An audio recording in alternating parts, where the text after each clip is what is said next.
Hello everyone, myself Mr. Naveen Batra.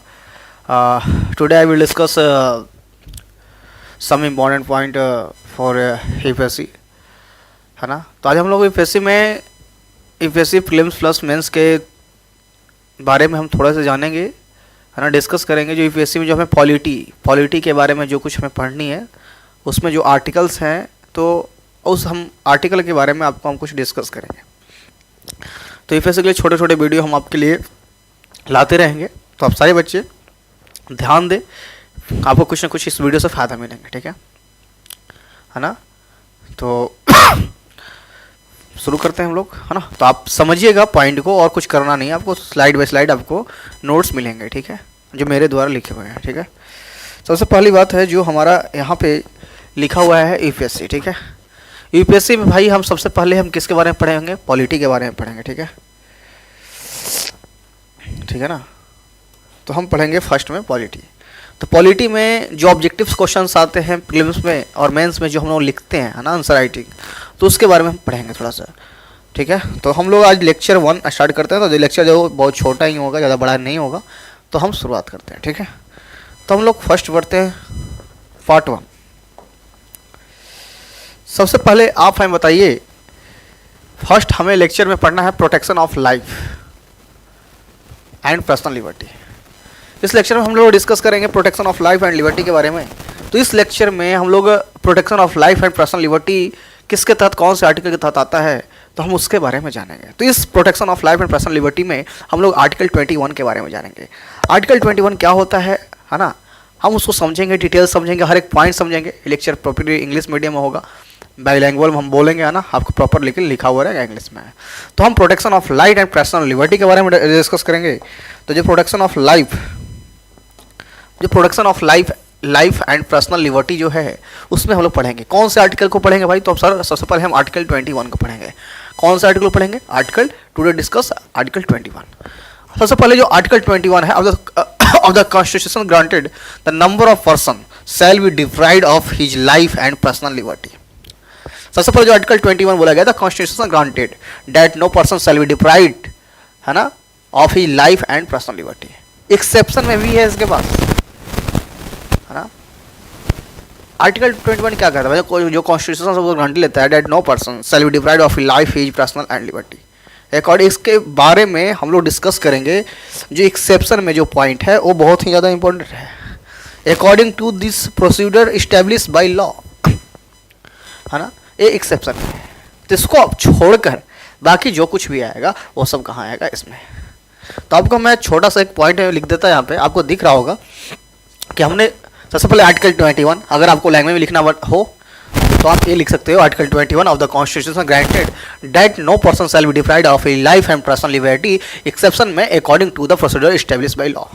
तो आप इस पॉइंट को आप लिख सकते हो। आपके एग्जाम में लिखने को अगर तुम्हें बोला जाए तो आप ऐसा करके फाइंड कर सकते हो, किसी कोई दिक्कत नहीं। तो हम डिस्कस करते हैं, क्या मेरी बात आपको समझ में आया है? तो ये हम ऐसे, आप अगर लिखना हो तो आप ऐसा करके लिख सकते हो। नेक्स्ट स्लाइड में हम जानते हैं। इस स्लाइड में इसी आर्टिकल के बारे में बताया गया, कुछ है नहीं। ये मोस्ट इंपॉर्टेंट राइट है भाई, मतलब जो हम लोग आर्टिकल जो पढ़ रहे हैं ये बहुत ही इंपॉर्टेंट आर्टिकल है। अभी जो आर्टिकल 21 है क्या प्रोवाइड करता है उसके बारे में हम थोड़ा सा पढ़ेंगे। इसमें जो आर्टिकल 21 है जो राइट है, ये क्या प्रोवाइड करता है? तो कॉन्स्टिट्यूशन डिस्क्राइब के बारे में पढ़ेंगे। एक हार्ट होता है ना, ये फंडामेंटल राइट का क्या है? हार्ट मतलब दिल, हम हिंदी में बोल सकते हैं। फंडामेंटल राइट का क्या है? दिल है, जो आर्टिकल 21 है, ठीक है। अब जो हार्ट ऑफ फंडामेंटल राइट जो है, ये क्या होता है भाई? सुप्रीम कोर्ट जो यूनिकृष्णन केस है 1993, है ना, लिखा होगा 1993 यूनिकृष्णन केस, ये किसके द्वारा दिया गया? तो by the supreme court in Unnikrishnan case 1993, ठीक है ना। तो आपको अगर लिखने को कुछ बोले तो आप ऐसे करके आप लिख सकते हो, article 21 most important point provided constitution describe heart of the fundamental right by the supreme court in the Unnikrishnan cases 1993। क्या आपको मेरी बात समझ में आया, है ना? तो प्रॉब्लम मैं इंग्लिश में ही बोलूँगा, आपको समझ में आनी चाहिए। क्या आपको पॉइंट ये समझ में आया दोस्त? आगे हम बढ़ते हैं, नेक्स्ट पेज। आगे लिखा हुआ है कि जस्टिस ऑफ पी भगवती। अब जो पी भगवती है उनके हम जस्टिस के बारे में पढ़ेंगे। इन्होंने क्या कहा सर? इन्होंने कहा आर्टिकल 20 के बारे में क्या कहा? embodied a constitution's value of supreme importance in a democratic society। Justice P Bhagwati ने कहा आर्टिकल 20 के बारे में, embody a constitution value of supreme importance in a democratic society. तो इस पर्सन ने ऐसे इस आर्टिकल के बारे में कहा है। ठीक है, चलिए हम आगे बढ़ते हैं। आगे लिखा हुआ आपके बोर्ड में आर्टिकल 21, दो राइट्स बहुत इंपॉर्टेंट है भाई। पहला है राइट टू लाइफ एंड दूसरा है राइट टू पर्सनल लिबर्टी। क्या आर्टिकल 21 जो इंपॉर्टेंट राइट्स है कितने हैं? तो दो हैं। बोर्ड के लिए लिखा होगा, पहला है हमारा राइट टू लाइफ, है ना, दूसरा है right to life, right to personal liberty. इस राइट में जो आर्टिकल 21 है क्या है? Right to establish to every person, या आप ऐसे बोल सकते हो right to is available to every person, citizen या एलियन। आप ऐसे करके आप इसमें आप किसको बोल सकते हो, ठीक है ना। तो आपके क्वेश्चन में आएगा कि आर्टिकल 21 कितने राइट होते हैं? सर 2 राइट होते हैं, पहला राइट टू लाइफ और दूसरा right to personal liberty. According to article 21 this right is an available, किसके लिए अवेलेबल है? टू एवरी पर्सन, सिटीजन या एलियन। क्या आपको मेरी बात समझ में आया?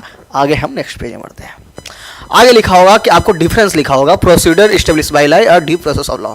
दोनों में डिफरेंस क्या है? तो हम बारी बारी से सबको बारे में समझेंगे। बड़ा आराम है, बहुत आसान है, सही से समझना है तुमको और इम्पॉर्टेंट है आपके point of exam point of view से, है ना।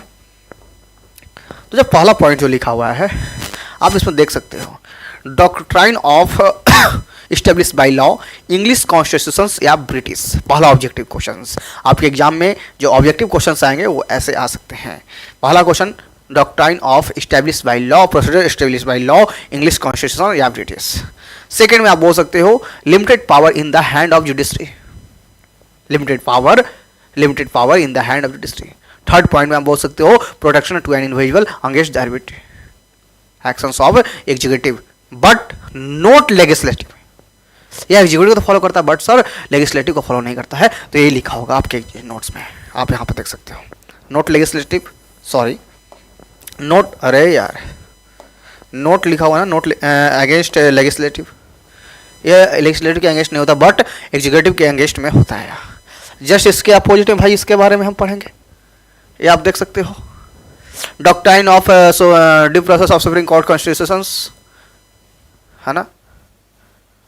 समझा कुछ मेरी बातों को? आपको याद रखना है। इसमें क्या हो जाएगा? तो यूएस कॉन्स्टिट्यूशन आप बोल सकते हो।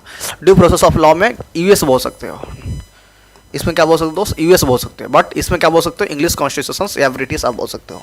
इसमें डिफरेंस में इंग्लिश ब्रिटिश, इसमें क्या होगा? English constitutions. इसमें क्या होगा कि इसमें वाइड पावर, है ना, उसमें क्या था? Limited power. उसमें था limited power in the judiciary, यहाँ है वाइड पावर जुडिशरी। ठीक है, यहाँ not engaged executive but engaged legislative, just opposite of procedure established by law. ठीक है ना। इसमें क्या है कि एंगेज्ड लेजिस्लेटिव है बट नॉट एंगेज्ड एग्जीक्यूटिव है। क्या आपको मेरी बात ये पॉइंट समझ में आया दोस्त? आगे हम बढ़ते हैं। अच्छा सॉरी, तो इस तरह से आपको हमने एक छोटे से वीडियो में आपको हमने डिस्कस किया आर्टिकल 21 के बारे में, प्रोसीजर एस्टेब्लिश्ड बाय लॉ और ड्यू प्रोसेस ऑफ लॉ के बीच में डिफरेंस के बारे में। चलिए मिलते हैं हम नेक्स्ट क्लास में, तब तक के लिए धन्यवाद। आप सभी बच्चे इस चैनल पर लगे रहे। मैं आपको यूपीएससी के बारे में आपको सब कुछ मैं डिटेल में जितना मुझे आता मैं आपको छोटे छोटे वीडियो में आपको बताया करूँगा। धन्यवाद।